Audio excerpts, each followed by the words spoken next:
ವಿಶ್ವ ಪರಿಸರ ದಿನಾಚರಣೆಯ ಅಂಗವಾಗಿ ಬೀಜದ ಉಂಡೆಯನ್ನ ಎಸೆಯುವ ಮತ್ತು ನಾಟಿ ಸ್ಕಂದ ನವೀನ್ ಮಾತನಾಡಿ, ಬೀಜದ ಉಂಡೆಗಳನ್ನು ನಾಟುವುದರೊಂದಿಗೆ ವಿಶ್ವ ಪರಿಸರ ದಿನಾಚರಣೆಯನ್ನ ಆಚರಿಸುತ್ತಿರುವುದು ಅರ್ಥಪೂರ್ಣವಾಗಿದೆ. ಆದರೆ ಒಂದು ನೋವಿನ ಸಂಗತಿಯೆಂದರೆ ನಾವೇ ಪರಿಸರ ನಾಶ ಮಾಡುತ್ತಿದ್ದೇವೆ. ಆದ ಕಾರಣದಿಂದಲೇ ಗಿಡ ನೆಡುವ ಕಾರ್ಯಕ್ರಮವನ್ನು ಹಮ್ಮಿಕೊಳ್ಳಬೇಕಾಗಿದೆ. ನಾವು ಪರಿಸರ ನಾಶ ಮಾಡದೇ ಇದ್ದಿದ್ರೆ ಈ ಕಾರ್ಯಕ್ರಮ ನಡೆಸುವ ಸಂದರ್ಭ ಎದುರಾಗಿದೆ. ದಯವಿಟ್ಟು ಪ್ರತಿಯೊಬ್ಬರು ಯಾವುದೇ ಆಚರಣೆಯ ಸಂದರ್ಭದಲ್ಲಿ ಗಿಡಗಳನ್ನು ನೆಡಿ ಎಂದರು. ಜೆಡಿಎಸ್ ನಾಯಕರು ಹಾಗೂ ಸಮಾಜ ಸೇವಕರಾದ ಸಿಎಂಆರ್ ಶ್ರೀನಾಥ್ ಮಾತನಾಡಿ, ನಮ್ಮೆಲ್ಲರ ತಾಯಿ ಪ್ರಕೃತಿ ಮಾತೆ ಸಾಲುಮರದ ತಿಮ್ಮಕ್ಕನವರನ್ನ ಸ್ಮರಿಸಿ ಅವರ ಹಾಗೆ ನಾವೆಲ್ಲರೂ ಆಗಬೇಕು. ಮುಂದಿನ ಪೀಳಿಗೆಗಾಗಿ ಪ್ರತಿಯೊಬ್ಬರು ಮನೆಗೊಂದು ಮರ ಊರಿಗೊಂದು ವನ ಎಂಬ ನಾಣ್ಣುಡಿಯಂತೆ ಅದರತ್ತ ಸಾಗಬೇಕಾಗಿದೆ. ಪ್ರಕೃತಿಯನ್ನು ನಾವೇ ನಾಶ ಮಾಡುತ್ತಿದ್ದೇವೆ. ಅಷ್ಟೇ ಅಲ್ಲದೆ ಪ್ರಾಣಿ ಪಕ್ಷಿಗಳ ರಕ್ಷಣೆ, ಪ್ರಕೃತಿಯ ರಕ್ಷಣೆ ನಮ್ಮ ಹೊಣೆಯಾಗಿದೆ. ಈ ನಿಟ್ಟಿನಲ್ಲಿ ಪ್ರತಿಯೊಬ್ಬರು ಸಸಿಯನ್ನ ನೆಟ್ಟು ಪೋಷಿಸುವ ಜವಾಬ್ದಾರಿಯನ್ನು ನಿಭಾಯಿಸಬೇಕೆಂದರು. ಕಾಂಗ್ರೆಸ್ ಮುಖಂಡರಾದ ಗೌತಮ್ ಮಾತನಾಡಿ, ನಾವು ಪ್ರಕೃತಿಯ ಜೊತೆ ನಾನಾ ನೀನಾ ಎಂಬಂತೆ ಸಾಗುತ್ತಿದ್ದೇವೆ. ಕೆಲವು ಪ್ರಾಣಿ ಪಕ್ಷಿಗಳು ಕಾಣಸಿಗದಂತಾಗಿದೆ. ಇಂತಹ ಕಾರ್ಯಕ್ರಮಗಳ ಮೂಲಕ ಸ್ವಲ್ಪ ಮಟ್ಟದ ಸುಧಾರಣೆಯಾಗಬಹುದು. ದೇಶದ ಪ್ರತಿಯೊಬ್ಬ ಪ್ರಜೆಯೂ ಈ ನಿಟ್ಟಿನಲ್ಲಿ ಹೆಚ್ಚಾಗಿ ಸಾಗಿದಾಗ ಮಾತ್ರ ಮುಂದಿನ ಪೀಳಿಗೆಗೆ ಉತ್ತಮ ಬುನಾದಿಯಾಗುತ್ತದೆ ಎಂದರು.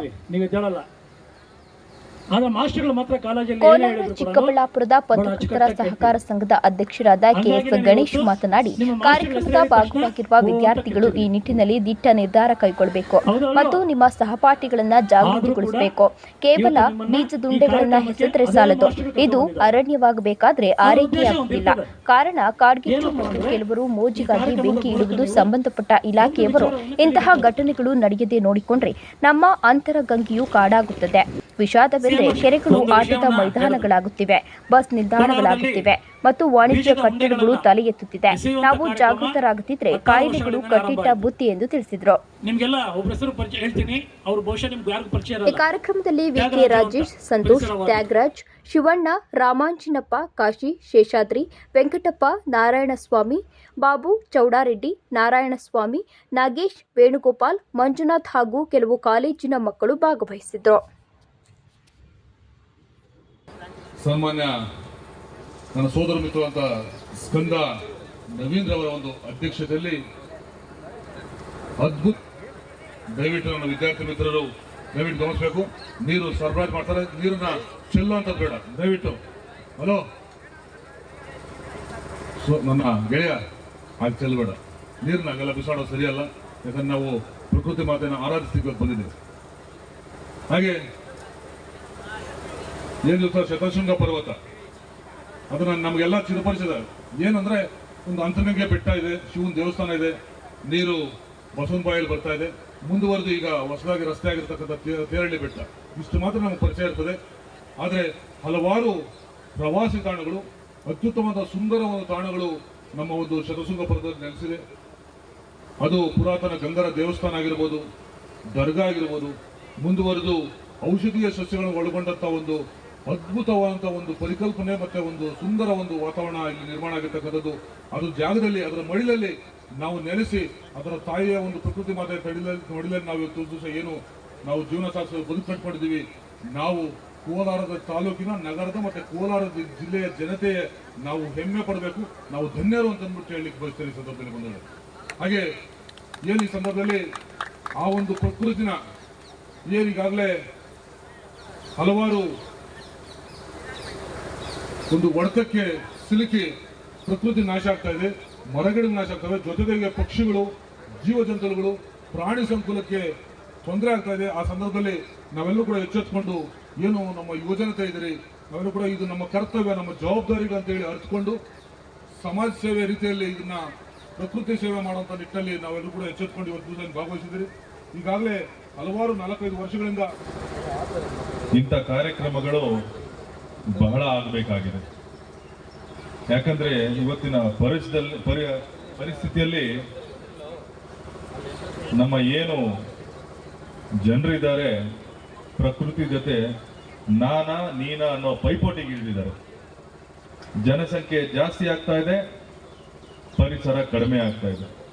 ಎಲ್ಲ ಕಾಡು ಮೇಡು ಗುಡ್ಡಗಳೆಲ್ಲ ಕಡಿದು ಲೇಔಟ್ಗಳನ್ನ ಮಾಡಿಕೊಂಡು ಇವತ್ತು ನಾವೇನೋ ನಮಗೋಸ್ಕರ ಜಾಗ ಮಾಡ್ಕೊಳ್ತಾ ಇದ್ದೀವಿ. ಆದರೆ ಲಕ್ಷಾಂತರ ಪ್ರಾಣಿ ಪಕ್ಷಿಗಳು ಆ ಸಂಕುಲಗಳಿಗೆ ಇವತ್ತು ನಾವು ಅಪಾಯ ತಂದು ನೋಡಿದ್ದೀವಿ. ಅವು ಎಲ್ಲೋಗ್ಬೇಕೋ ಗೊತ್ತಿಲ್ಲ. ಈಗಾಗಲೇ ನೀವು ಡೇಟಾ ನೋಡ್ಬೋದು, ಬಹಳಷ್ಟು ಪಕ್ಷಿಗಳು ವಿನಾಶವಾಗೋಗಿದೆ. ಅವು ಎಲ್ಲಿ ಅಂತಲೂ ಕುರುಹು ಕೂಡ ಇಲ್ಲ.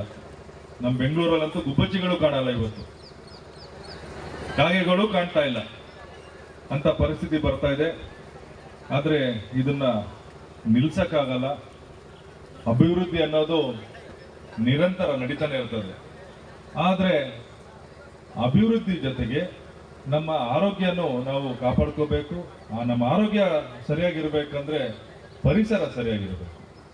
ಅದರಿಂದ ಈ ರೀತಿ ಹೆಚ್ಚು ಹೆಚ್ಚು ಗಿಡ ನೆಡುವಂತ ಕಾರ್ಯಕ್ರಮಗಳು, ಏನು ಈ ಬೀಜದ ಹುಂಡೆಗಳನ್ನು ನೆಡುವ ಕಾರ್ಯಕ್ರಮಗಳು ಹೆಚ್ಚೆಚ್ಚಾಗಿ ನಡೆದ್ರೆ ಸ್ವಲ್ಪ ಆದರೂ ನಾವು ಈ ಡ್ಯಾಮೇಜ್ ಕಂಟ್ರೋಲ್ ಮಾಡುವಂತ ಅವಕಾಶ ಇರ್ತದೆ. ಅದರಿಂದ ಇಂಥ ಕಾರ್ಯಕ್ರಮಗಳು ಈ ದಿನಗಳಲ್ಲಿ ತುಂಬಾ ಅವಶ್ಯಕತೆ. ನೀವು ದೇವಸ್ಥಾನ ಕಟ್ಟಿದ್ರೆ ದೇವರ ಆಶೀರ್ವಾದ ಸಿಗುತ್ತಲ್ಲ ನನಗೆ ಗೊತ್ತಿಲ್ಲ. ಆದ್ರೆ ಒಂದು ಗಿಡ ಅಥವಾ ಮರ ನೆಟ್ರೆ ಖಂಡಿತ ಅದರಿಂದ ನಿಮ್ಗೆ ಆಶೀರ್ವಾದ ಸಿಗುತ್ತೆ.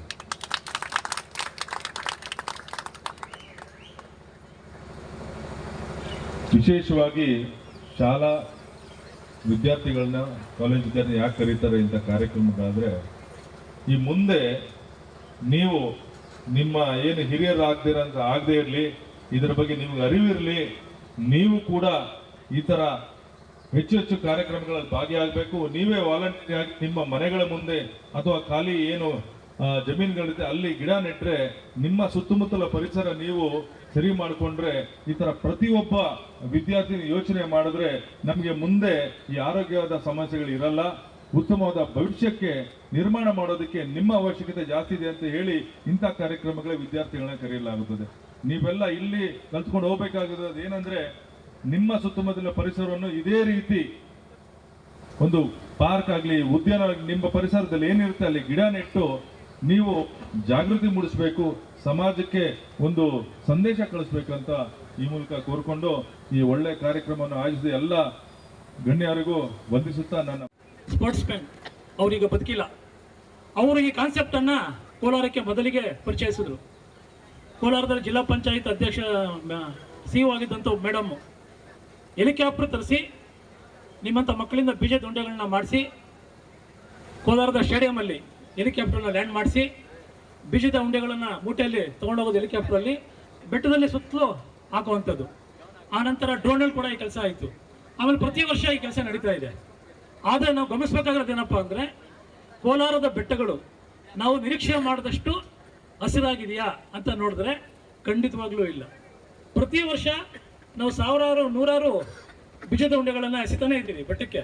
ಆದರೆ ಬೆಟ್ಟದಲ್ಲಿ 10% ಕಡಿಮೆ ಅಷ್ಟು ನಾವು ಎಷ್ಟು ಬೀಜ ಎಸಿತೀವೋ ಅದಕ್ಕಿಂತ ಕಡಿಮೆ ಪ್ರಮಾಣದ ಗಿಡ ಮರಗಳು ಬೆಳೀತಾ ಇದೆ. ಇದಕ್ಕೆ ಕಾರಣ ಏನಪ್ಪ ಅಂದರೆ, ಗಿಡ ಬೆಳೀತದಲ್ಲಿ ಬೆಳೆಯಲಂತೀನಲ್ಲ. ಯಾಕಂದರೆ ನಿಮಗೆಲ್ಲ ಗೊತ್ತಿಲ್ಲ, ನೀವೆಲ್ಲ ತೃಪ್ತಿ ನೋಡಿರ್ತೀರಿ. ನಾವೆಲ್ಲ ತೃಪ್ತಿ ನೋಡ್ಬೇಕಾದ್ರೆ ಚಿಕ್ಕ ವಯಸ್ಸಲ್ಲಿ ಸೇಮ್ ಅಂತರಂಗೆ ಬೆಟ್ಟದ ಥರನೇ ತಿರುಪ್ತಿ ಬೆಟ್ಟಗಳಿತ್ತು.